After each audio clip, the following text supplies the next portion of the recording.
洲街，唔係欽州街，係啦。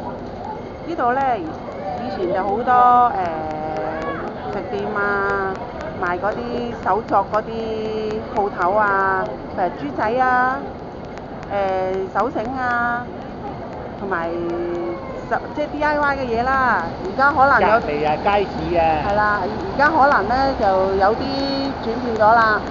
再落去啲咧，嗰度有個北河街街市嘅，裏邊咧又有一般街市嘅嘢賣啦。跟住後邊咧天橋影翻嗰度，嗱天橋位嗰度咧，而家都係一個街市啦，不過咧就係鋪外街市咯。咁有平有貴嘅啲嘢，跟住再轉翻個角度睇啦。呢度個鏡頭望落去，嗰度有個深水埗警署。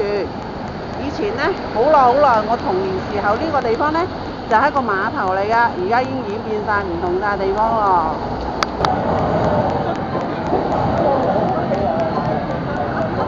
我哋玩得好開心啊！你係啊，呢啲係童年，你而家就開始錄啦。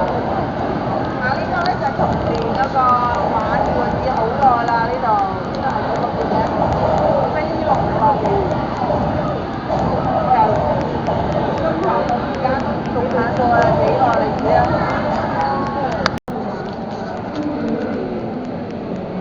最初啊！你想講咩啊？你講啦。我都唔知想講乜。呢度就係西九廣場嘅深水埗嗰度一個美食廣場嘅另一邊嘅溜冰場。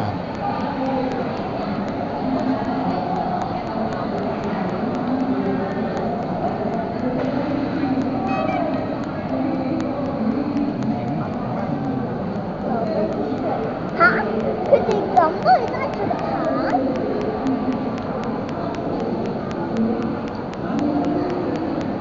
點解呢度幾多人啊？坐喺度食嘢，呢個美食廣場。哇！附近嘅牌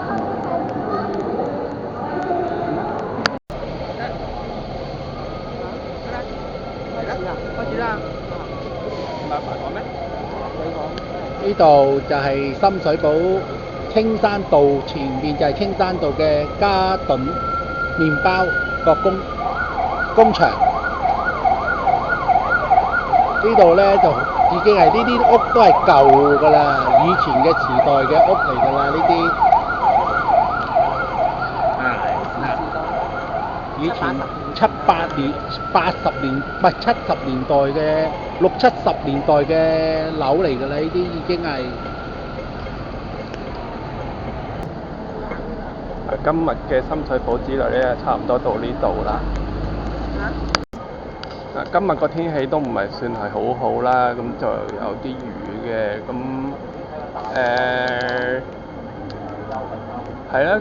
中意我哋嘅影片咧，就記得訂閱啦，subscribe 同埋俾個 like。咁再有更多新嘅影片咧，咁就留意住我哋嘅 channel 啦。